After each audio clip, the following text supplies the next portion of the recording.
প্রিয় টেকনিশিয়ান ভাইরা, আসসালামু আলাইকুম। হাটাদারি টেলিকমের পক্ষ থেকে আপনাদেরকে স্বাগতম। আমরা আজকে একটা টপিক নিয়ে আলোচনা করব।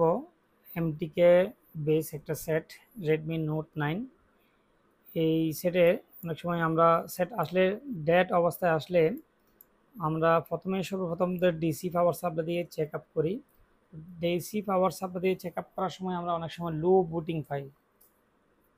লো বুটিং বলতে অর্থাৎ আমরা যদি 4 ভোল্টে সেট করি 4 ভোল্টে সেট করি তখন ডিসি রিডিংটা 0.0098 এরকম পাই যদি পাওয়ার কি প্রেস করার পরে, অথবা 0.010 এরকম আমরা রিডিং পাই। খুব লো বুটিং হতে পারে, আরও আরও লো বুটিং হতে পারে 0.0032 এরকম লো বুটিং হতে পারে। এই ধরনের লো বুটিং যদি আমরা পাই তাহলে আমরা কি চেক করব, কোত্থেকে এই সমস্যাটা আসে সেই সম্পর্কে আমরা একটু আলোচনা করব সংক্ষেপে।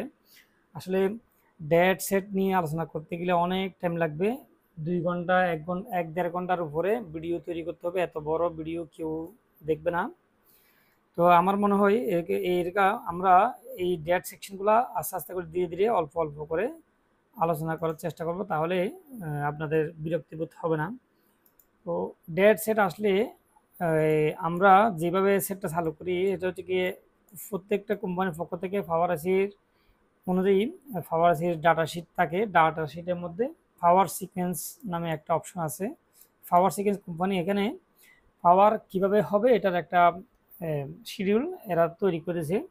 পাওয়ার on off sequence by pressing power key or charger plug in out. তো চার্জার ঢুকালে যেই ট্রিগারগুলো শুরু হয় একটা পর একটা, এখানে কোম্পানি খুব সুন্দর করে দিছে। এখান থেকে আমরা আজকে কয়েকটা বিষয় নিয়ে আলোচনা করবো, যেমন পাওয়ার কি, B reference, B digital, BRTC. এই সেকশনগুলো দুই একটা সেকশন নিয়ে আমরা আলোচনা করব আজকে। যে সেকশনগুলার যে লাইনগুলোতে সমস্যা হলে কি কি সমস্যা হতে পারে, শর্ট হলে কি কি সমস্যা হতে পারে, এই সেকশনগুলো আমরা আজকে আলোচনা করব। এটা হচ্ছে কি আমাদের লেআউট, রেডমি নোট 9-এর লেআউট। এটা হচ্ছে কি পাওয়ার আইসি U2001। ঠিক এই আইসিটা আমরা এখানে নিলাম। এই যে U2001 এ সেকশনে আসলাম আমরা, প্রথমে এ সেকশন। এখানে এ সেকশনে আসাতে আমাদেরকে প্রথমে নিয়ে আসলো বাক কন্ট্রোল সিটিআর, অর্থাৎ বাক সেকশনে নিয়ে আসলো। এখানে আমরা যদি ভালো করে লক্ষ্য করি, এই আইসিতে 9টা বাক কয়েল আছে। 1 2 3 4 5 6 7 8 9, 9টা বাক কয়েল আছে এই রেডমি নোট 9-এ। অর্থাৎ 6358W আইসি যে কোনো সেটেই হোক না কেন, যদি এ আইসি থাকে তার আশেপাশে আমরা 9টা বাক কয়েল আমরা এখানে দেখতে পারবো। তো এই বাক লাইনের মধ্যে এই পাওয়ার আইসিতে আমরা যদি স্কিমেটিকে একটু যাই, এই স্কিমেটিকে সর্বপ্রথম কোন কোন ভোল্টেজটা চালু হয় তৈরি হয় আমরা সেই বিষয়ে যদি আমরা একটু দেখি। প্রথমে আপনার চার্জার আইসি ঢোকানোর সাথে সাথে পাওয়ার কি প্রেস করতে হবে না, যেই সাপ্লাইগুলো তৈরি হয় সেটার প্রথম হচ্ছে কি বি রেফারেন্স, BREF। এই লাইনটা কোথায় আছে আমরা একটু দেখি। আমরা যদি এখানে টাইপ করি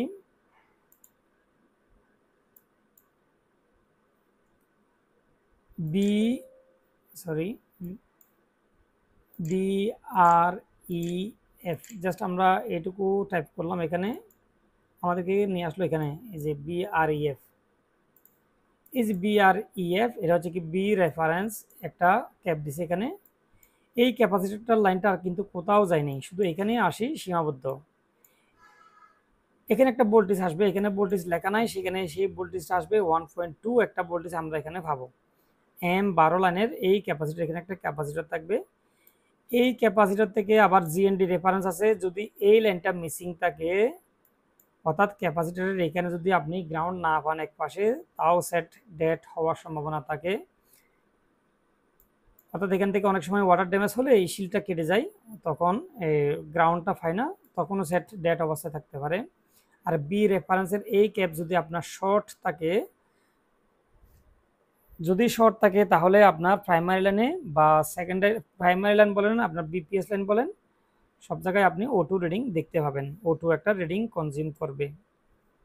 আচ্ছা, এই ভোল্টেজটা সর্বপ্রথম চালু হবে, তারপর আমরা পাবো কি বি ডিজিটাল, BDIG, এটা একটা রাখি, তারপর হচ্ছে কি BDIG, বিডিক, এই ভোল্টেজটা তারপর পাবো। দেখুন BDIG, আমরা চার্জ দিয়ে দেখি, এখানে আসতেছে না, হয়তো একটু স্প্রিংটা ভুল হচ্ছে, এই জন্য হয়তো আসতেছে না। BDG, এই যেটা ডিজিটাল পাওয়ার, DIG 1.8 ভোল্টেজ, এটা বিডিক। এখানে যদি আমরা সিলেক্ট করি, এখানে আর কোথাও আছে, এখানে আর কোথাও নাই, অর্থাৎ এই লাইনটা বি ডিজিটাল, BDIG, এখানে 1.8 ভোল্টেজ পাবো, এখানে লেখা আছে 1.8 ভোল্টেজ। এই ভোল্টেজটা যদি না পাই তখন আমাদেরকে লো বুটিং দেখতে পাবো আমরা, লো, অর্থাৎ আইসি যদি ভালো থাকে, পাওয়ার কি প্রেস করার আগে এখানে 1.8 ভোল্টেজ আসবে এই ক্যাপাসিটরে। যদি না আসে ভোল্টেজটা, তাহলে আইসি প্রপারলি আউটপুট দিচ্ছে না, অর্থাৎ আমরা লো বুটিং পাবো, একদম লো বুটিং পাবো পাওয়ার সাপ্লাইতে। এরপর হচ্ছে কি বিআরটিসি, এখানে কোথায় আছে আমাদেরকে দেখতে হবে। এই যে বিআরটিসি, ডিকের পরে বিআরটিসি, এই যে তিনটা সাথে সাথে বি রেফারেন্স, বি ডিজিটাল 1.8 আর বিআরটিসিতে আমরা পাবো 2.8 ভোল্টেজ। বিআরটিসি আমরা এখান থেকে কপি করি, এখানে কপি করে আমরা যদি এখানে একটু ফাস্ট করি দেখি কোথায় আছে, এই যে বিআরটিসি 2.8 লেখা আছে, এখানে পাবো আমরা 2.8 ভোল্টেজ। এই ভোল্টেজ আর কোথাও কিন্তু যায় নাই, এখানে জাস্ট একটা ক্যাপের মধ্যে বাইরে আসছে। তাহলে আমরা তিনটা ভোল্টেজের লাইন চেক করলাম এখান থেকে, একটা হচ্ছে কি বি রেফারেন্স, একটা হচ্ছে কি বি ডিজিটাল 1.8, আর একটা হচ্ছে কি বিআরটিসি 2.8 ভোল্টেজ। এই তিনটা লাইনের মধ্যে যদি ভোল্টেজগুলা মিসিং থাকে, তাহলে আমরা পাওয়ার সাপ্লাইতে লাগানো অবস্থায় যদি পাওয়ার কি প্রেস করি, তাহলে লো বুটিং পাবো। আর যদি শর্ট থাকে, তাহলে প্রাইমারি লাইন এবং সেকেন্ডারি বিপিএস লাইনের মধ্যে আমরা O2 কারেন্ট কনজিউম করতে দেখব। তাহলে এই তিনটা লাইন খুবই ইম্পর্টেন্ট, আমরা পুরা সব যদি আলোচনা করি তাহলে অনেক টাইম লাগবে, এত টাইম নিয়ে ভিডিও বানালে আসলে কেউ দেখবে না, এই জন্য আমরা সিদ্ধান্ত নিলাম আমরা দুই তিনটা করে লাইন আস্তে আস্তে করে আলোচনা করব। যদি আপনারা ভালো লাগে আপনাদের এই ভিডিওগুলো, আপনারা যদি ভালো কমেন্ট করেন, আরও যদি দেখতে চান এই ধরনের ভিডিও, তাহলে আমাদেরকে কমেন্ট করে জানাবেন, তাহলে আমরা নেক্সটে আরও ভালো করে আলোচনা করার চেষ্টা করব। এখানে তাহলে আমরা এখানে তিনটা ভোল্টেজ দেখছি, এই তিনটা ভোল্টেজ আমরা পাবো।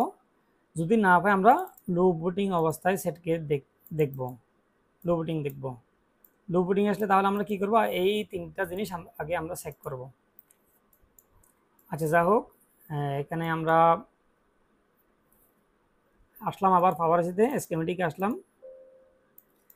আর একটা খুবই ইম্পর্টেন্ট একটা লাইন যেটা শুরু হয় বি সিস্টেম SMPS, খুব মোস্ট একটা ইম্পর্টেন্ট সাপ্লাই।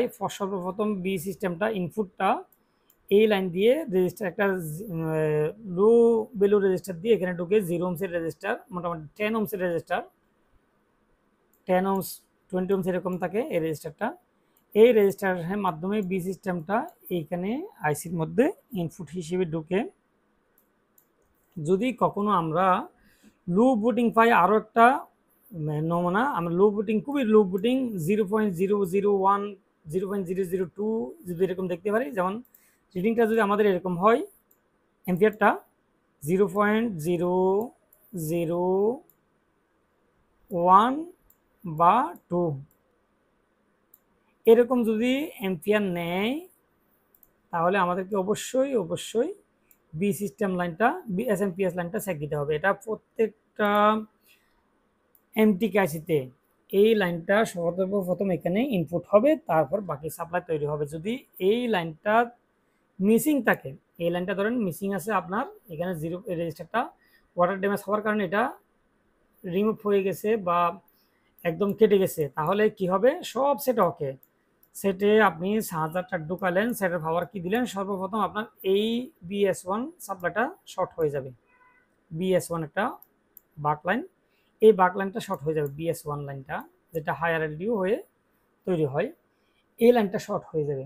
তো আপনি যদি এই লাইনটা যদি SMPS এর লাইনটা যদি ঠিক না করেন, এখানে যদি রেজিস্টারটা জাম্পানি করে না দেন বা রেজিস্টার একটা না লাগান, আবার আপনার সব দেখবেন ঠিক আছে, কোনো শর্ট থাকবে না, BS1 লাইন ঠিক হয়ে গেছে, BS1 লাইনটা ঠিক হয়ে গেছে।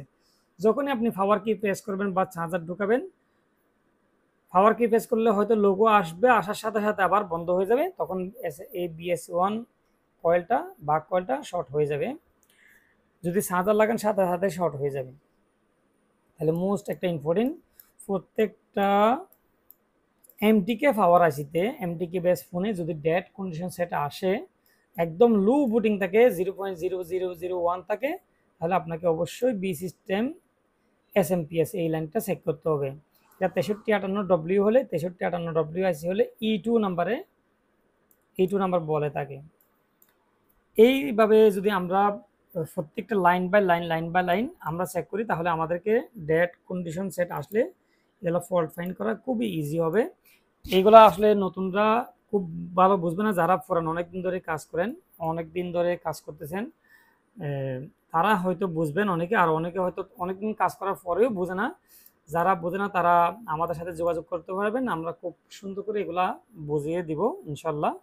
প্রত্যেকটা আইসির কিভাবে পাওয়ার সিকোয়েন্সগুলো হয়, কিভাবে ফল্ট ফাইন্ড করতে হয় ডেড সেটকে, আমরা ইনশাল্লাহ খুব সহজে বুঝিয়ে দিব।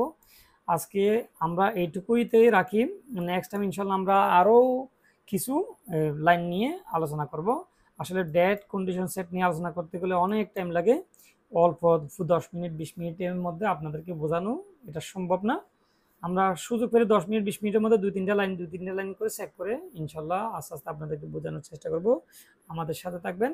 আমাদের ভিডিওগুলো যদি আপনাদের ভালো লাগে তাহলে লাইক করবেন এবং কমেন্ট করবেন, অবশ্যই শেয়ার করবেন। ওকে, ধন্যবাদ। তাহলে আপনাদেরকে, আপনারা ভালো থাকবেন, আমাদের জন্য দোয়া করবেন। আসসালামু আলাইকুম।